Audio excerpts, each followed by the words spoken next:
Welcome to the Business in Canada presentation. In this video, we will briefly discuss political, economic, sociocultural, technological, environmental, and legal contexts in Canada in order to determine the attractiveness for investing and entering new market sites. Located just north of the United States, Canada covers most of the North American continent with an area larger than that of the U.S. Canada has an extremely varied topography, from mountains to different types of forest and even prairie grasslands. Canada is the second largest country on Earth, covering an area of 3.9 billion square miles. It consists of 13 provinces: Alberta, British Columbia, Manitoba, New Brunswick, Newfoundland and Labrador, Nova Scotia, Ontario, Prince Edward Island, Quebec, and Saskatchewan. In Canada, the population is 35.16 million people as compared to the 316.5 million that are in the United States.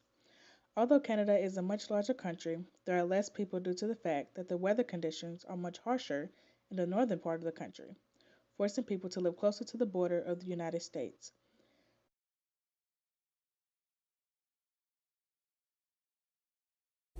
Canada is a parliamentary democracy. Its system of government holds that the law is the supreme authority.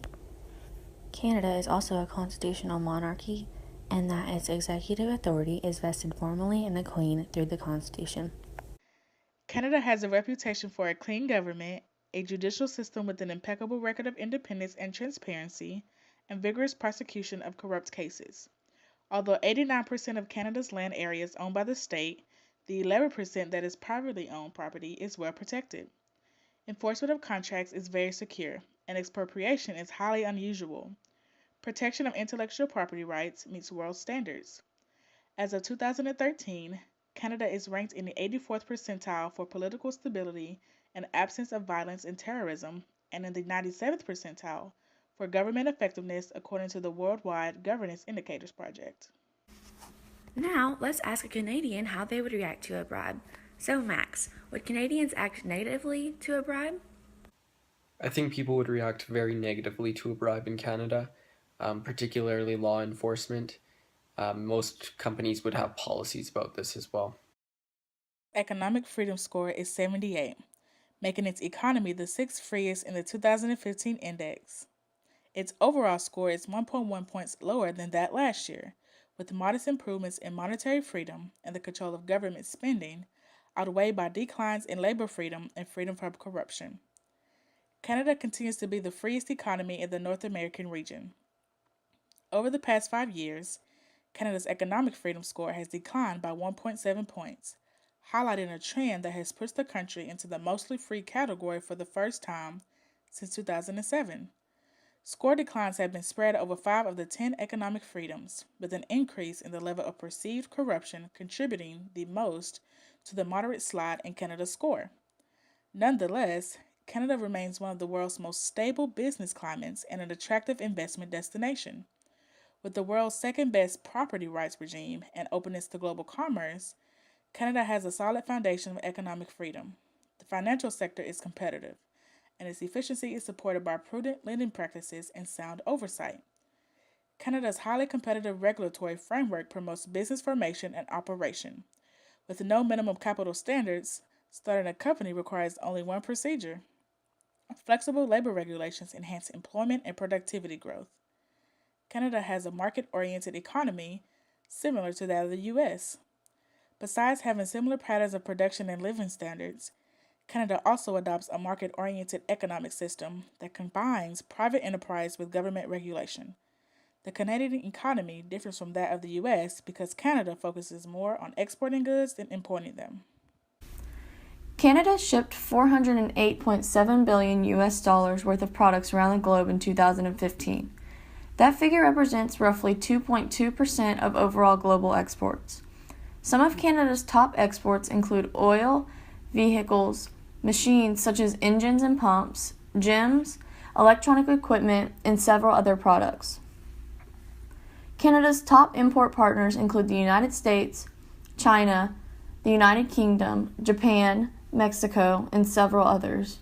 In 2015, Canada bought $419.3 billion worth of imported goods. Some of Canada's top imports include vehicles, machinery, electronic equipment, oil, plastics, and many other things. Some of Canada's top export partners include the United States, China, United Kingdom, Japan, Mexico, India, and several other countries. In 2014, the level of foreign direct investment in Canada advanced from $40.3 billion to $732.3 billion. Direct investors from Asia and Oceania continued to add to their position in Canada in 2014, with their investment advancing from $7.9 billion to $85.9 billion. China was responsible for almost 60% of this growth. The manufacturing and mining sectors accounted for over half of the growth in stock of foreign direct investment in Canada in 2014. The foreign direct investment position in the Canadian manufacturing sector was up to $11.2 billion to $215.7 billion.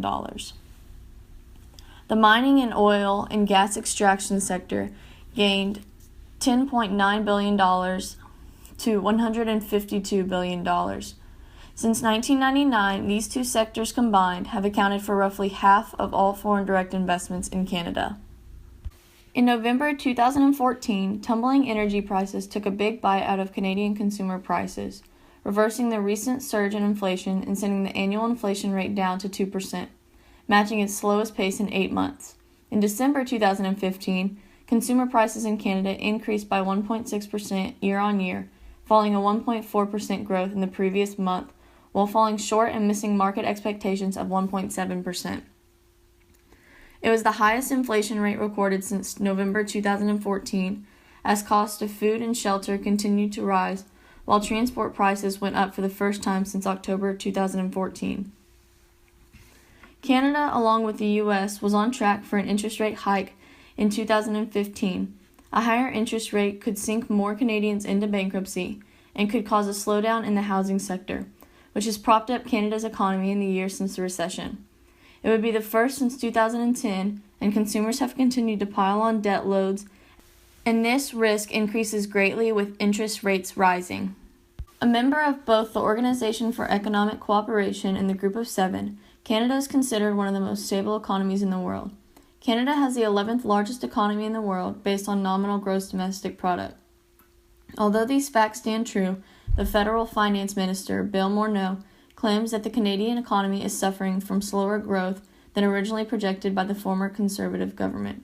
Morneau states that projections on growth since the 2015 budget have fallen due to oil prices that are less than half those of 2014. The minister said that there's hope that oil prices will improve, but as it stands, a decreasing tax base means his department is expecting a $15 billion per year reduction of GDP beginning this year. Canada has been building since the Great Recession, but 2015 also poses a unique set of challenges that could affect Canadians this year.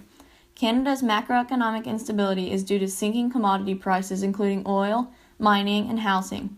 The decrease in the major sources of domestic economic growth result in a slowdown in investments. Every $1 Canadian is equivalent to 0.72 US dollars. According to the Big Mac Index, the cost of the Big Mac in Canada is $5.86, as compared to the United States, where the cost would be $4.80. Next, we will discuss Canada's Human Development Indicators. In Canada, the life expectancy at birth is 82 years old. Also, 42% of adults between the ages of 16 and 65 have low literacy rates. 55% of working adults in Canada are estimated to have less than adequate health literacy skills. Shockingly, 88% of adults over the age of 65 appear to be in this situation. A 1% increase in the literacy rate would generate $18 billion in economic growth every year.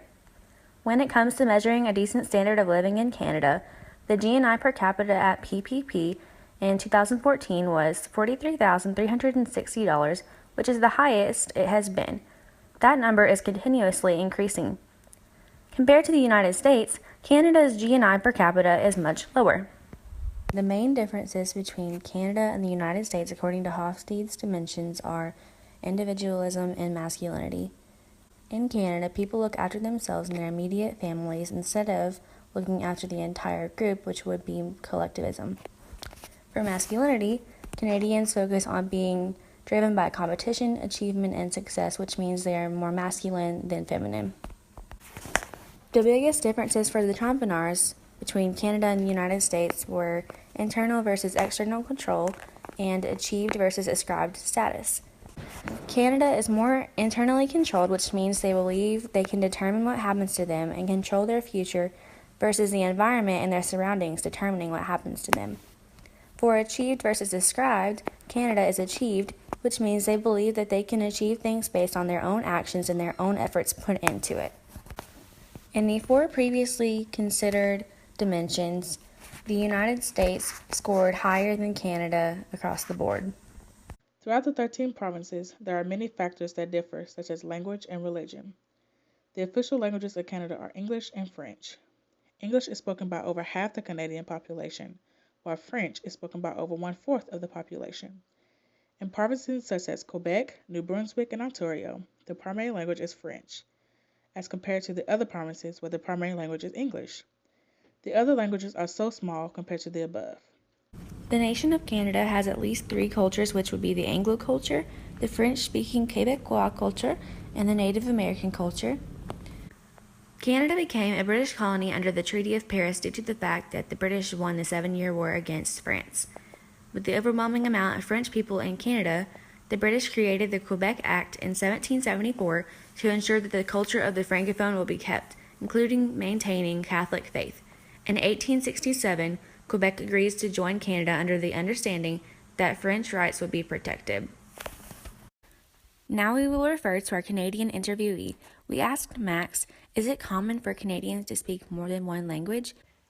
I would say about half of Canadians speak a second language, either from their culture or French, as it's our second language, mostly spoken in Quebec and the eastern provinces. The majority of Canadians are Christians. Christians represent over half of Canada's population, followed by 1/5 of Canada's population, identifying as non-religious. Other religions practiced in Canada include Islam, Hinduism, and Buddhism. How does Canada protect its environment?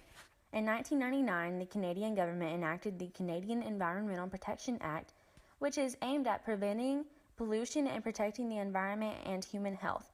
The act imposes timeframes for managing toxic substances. It includes provisions to regulate vehicle, engine, and equipment emissions, and provides a wide range of tools to manage toxic substances, other pollutions, and wastes. This is just a few of the things that the Act imposes. Canada's legal system is based on the English and French systems.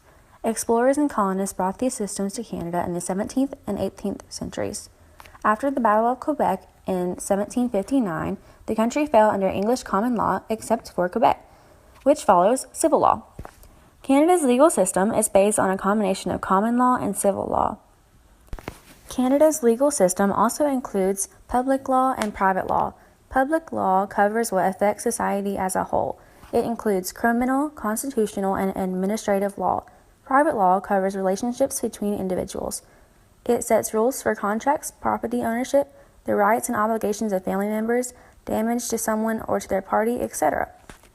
The Constitution, however, is the supreme law of the land. It defines the powers of the different levels and branches of the government. Now on to the SWOT analysis. One of Canada's biggest strengths is its proximity to the United States solely because Canada relies hugely on exporting goods, and the United States is one of its main partners. On the other hand, a huge weakness that Canada has is the fact that it's so heavily dependent on trading with the United States that if something were to happen between the two countries, it would affect Canada's economy in a very negative way. An opportunity for Canada would be to develop homegrown alternatives for energy, including wind energy and hydroelectricity. One thing that could be considered as a threat to Canada would be the tanking oil prices. The tanking prices are bad for Canada's oil sands, which is a major source of domestic economic growth.